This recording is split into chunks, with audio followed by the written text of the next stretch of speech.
अल्लाह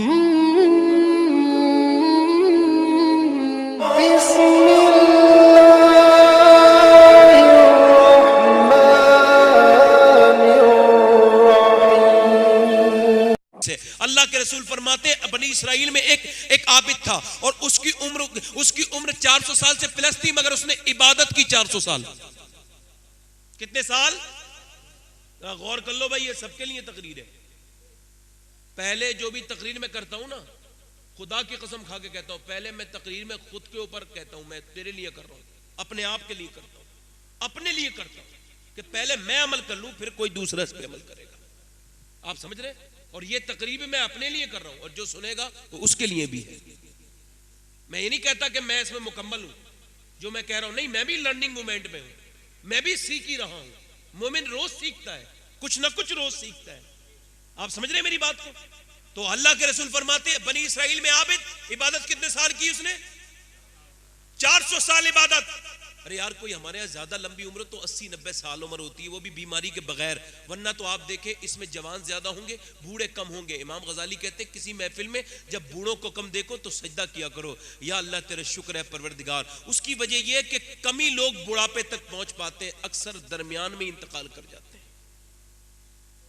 अच्छा, और मौत अनकरीब इंसान जो है ना वो मरने वाला है, तो उसने इबादत कितनी लंबी की? कितनी साल? हुजूर फरमाते एक दिन उसने दुआ मांगी, या अल्लाह जब तूने 400 साल की इबादत का मौका दे दिया तो फिर मौत भी सजदे में अता कर दे। तो वो मरा भी तो सजदे में, काहे में मरा, और फिर वो अल्लाह की बारगाह में पहुंचा तो रब ने फरमाया फरिश्तों इसे मेरे फजल से बख्श दो। तो कहने लगा मौला अगर तू अपने फजल से बख्शेगा तो फिर मेरी परवरदिगार, फिर मेरी इबादत का क्या होगा? बीच में बोल गया, और बीच में बोलना नहीं चाहिए, वो बोल गया, नहीं चाहिए, बीच में बोल गया। अल्लाह ने फिर फरमाया फरिश्तों इसे मेरी मेहरबानी से बख्श दो। कहने लगा मौला मैंने इबादत की है 400 साल। अल्लाह ने फिर तीसरी बार फरमाया फरिश्तों इसे मेरी मेहरबानी से बख्श दो, मगर उसे तो हो गया था ना गुरूर, या अल्लाह फिर मेरी इबादत का क्या होगा? रब ने फरमाया बड़ी इबादत करता है। कुछ लोग होते नहीं, नमाज 5 टाइम पढ़ लें कुछ 2-3 साल, तो फिर बाकी कहते पूरा गांव जहन्नमी है, मैं नहीं जन्नत में जाना है अकेले। हंसना नहीं भाई। कुछ लोग बेचारे, अरे जो नमाज बदअखलाक बना दे वो नमाज नहीं है। कुछ लोग नमाज पढ़ लेते हैं ना कुछ दिनों तक, तो मियां और बदअखलाक हो जाते हैं, पहले जितने थे उससे ज्यादा। क्यों? कहते हैं यार ये नमाज नहीं पढ़ता, ये जहन्नम में जाएगा, ये जहन्नम में जाएगा। वासिफ अली वासिफ फरमाते हैं जो किसी मोमिन की जन्नत में शक करे उसकी खुद की जन्नत में शक होता है। अच्छा, ये कौन सी इबादत है यार जो तुम्हें मगरूर कर रही है? आप मुझे बताएं, कोई इत्र की दुकान पे 5 बार दिन में जाए तो उसके अंदर से खुशबू आनी है कि नहीं आनी है? बोलो आएगी नहीं आएगी? तो मुझे बताओ जो 5 बार मस्जिद में जाके सजदे लगा रहा है और अल्लाह को रहीम और करीम कह रहा है, फिर भी उसके दिल में रहम नहीं बैठ रहा, क्या मतलब है? उसकी नमाज क्या है? वो ये मियाँ तस्बीह फिरी पर दिल नहीं फिरे, की लेना तस्बीह फड़के हूँ, कभी सरबा सजदा जो मैं हुआ कहीं तो जमीन से आने लगी सदा, तेरा दिल तो है सनम आशना तुझे क्या मिलेगा नमाज में? नमाज तो वो है जो आपके दिल में मेहरबानी पैदा कर दे, बरकत पैदा कर दे, मगर होता इसके अपोजिट है। अक्सर ऐसा ही होता है, इसके बिल्कुल जो है खिलाफ होता है, इसका तजाद होता है। अल्लाह ने फरमाया फरिश्तों इसे मेरी मेहरबानी से बख्श दो।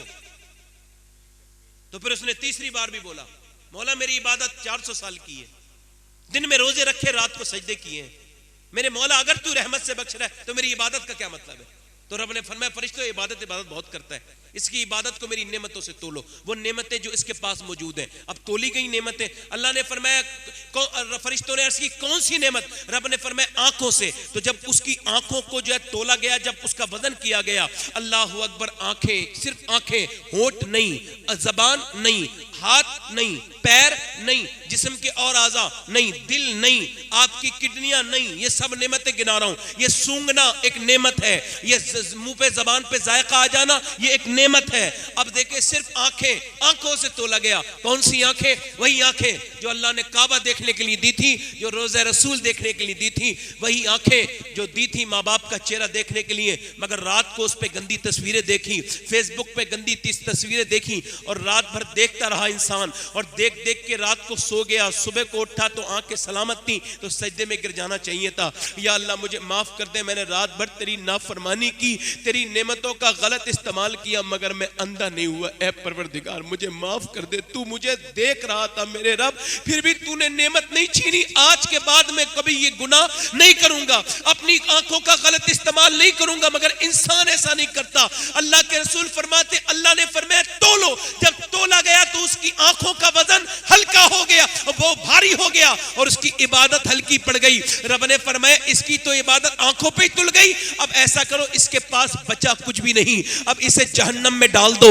जब जहन्नम का नाम सुना तो रो के बोला, मौला मुझे माफ कर दे, मुझे अपनी इबादत की वजह से नहीं अपनी रहमत की वजह से बख्श दे। यार नेमत कितनी बड़ी आंख है। मैं आपको और नेमत जरा गिनाता हूं। एक आदमी अस्पताल में भर्ती हुआ, 80 साल की उम्र थी, 1.5 दिन ऑक्सीजन लगा। जब 1.5 दिन उसके ऑक्सीजन लगा ना, तो 1.5 दिन के बाद उसे आराम हो गया। डॉक्टर ने पर्चा बिल बना के दे दिया, आपकी छुट्टी है जाइए। तो पर्चा देख के रोने लगा। तो डॉक्टर ने कहा मियां क्या पैसे नहीं है आपके पास, रोते क्यों है? तो कहने लगा डॉक्टर साहब अल्लाह ने इतना दिया है कि आपका पूरा अस्पताल खरीद दूंगा। कहा फिर रो क्यों रहे? को रो इस वजह से रहा हूं कि आपके यहाँ मैंने 1.5 दिन सांस लिया है आपके ऑक्सीजन से, तो आपने 90 दिन 1000 का बिल बिठा दिया, और मैं 90 साल 80 साल का बूढ़ा मैं अल्लाह की हवाओं में सांस लेता रहा। मैंने कभी सोचा ही नहीं कि सांस लेना कितनी बड़ी नेमत है अल्लाह की। सांस लेना यार, जाइए, आपको नेमतों का इदराक नहीं ना, तो जाइए अस्पताल में, दिल्ली एम्स में जाइए, अपोलो में जाइए, सर गंगाराम में जाइए। कैंसर डिपार्टमेंट में गया था एक बार में, तो एक आदमी से मुलाकात हुई। कहने लगा मौलाना मेरे पास 3 फैक्ट्रियां हैं, BMW कार है, बेहतरीन पैसे हैं, लंबी लंबी गाड़ियां और बड़ी बड़ी कोठियां हैं। फिर रो के कहने लगा मेरे लिए सब बेकार है। मैं कहने लगा क्यों? तो कहने लगा इस वजह से कि मुझे कैंसर है और मैं कुछ दिनों के बाद मर जाऊंगा। जिसे कैंसर लिख दिया जाता है ना, वो जीते जीते मर जाता है। उसके सामने हंसो उस पर असर नहीं होता, उसके सामने रो उस पर असर नहीं होता, उसे कुछ बात सुनाओ असर नहीं होता। क्यों? क्योंकि उसको कैंसर लिख गया होता है। मैंने जवान लड़कों को कैंसर होते देखा है, जवानों को। आपकी किडनियां फेल नहीं है, अगर आपको ब्लड प्रेशर नहीं है, अगर आप बगैर दवाओं के सो जाते हैं, नींद आती है आराम से। नींद कितनी बड़ी नेमत है। मैं बचपन में अपने बंबई में एक मस्जिद में था, तो एक आदमी खड़ा हुआ बूढ़ा और उठ के कहने लगा साहब मैं इस इलाके का सबसे अमीर इंसान हूं, मेरे लिए कोई नमाजी दुआ कर दो, मैं 6 साल से सोया नहीं, मुझे नींद नहीं आती। यार नींद अगर आती है, अगर किडनियां खराब नहीं है, अगर बगैर दवाओं के हम जिंदगी गुजार रहे हैं, तो फिर एक सजदा तो बनता है ना अपने रब को तन्हाई में, ऐ रब तेरा शुक्र है मुझे कोई बीमारी नहीं है।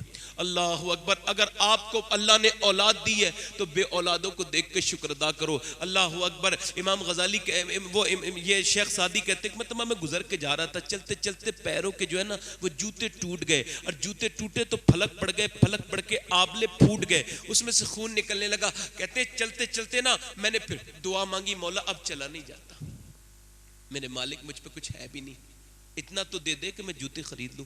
कहते आगे वाले जाके मुड़ा ना, तो मैंने देखा एक इंसान है उसके दोनों पाँव नहीं थे, मैं वहीं सजदे में गिर गया।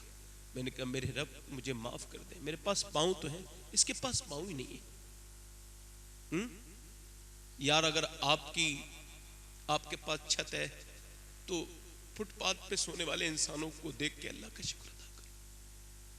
मेरी बहनें बैठी हैं, आपस में बात करने के बजाय तकरीर सुने तो उनकी जिंदगियों में भी इनकलाब आएगा। यार अगर आपका कोई बच्चा अपाइज नहीं है तो शुक्र अदा करो, जिस घर में अपाइज बच्चा होता है पूरा घर अपाइजों वाली जिंदगी गुजारता है।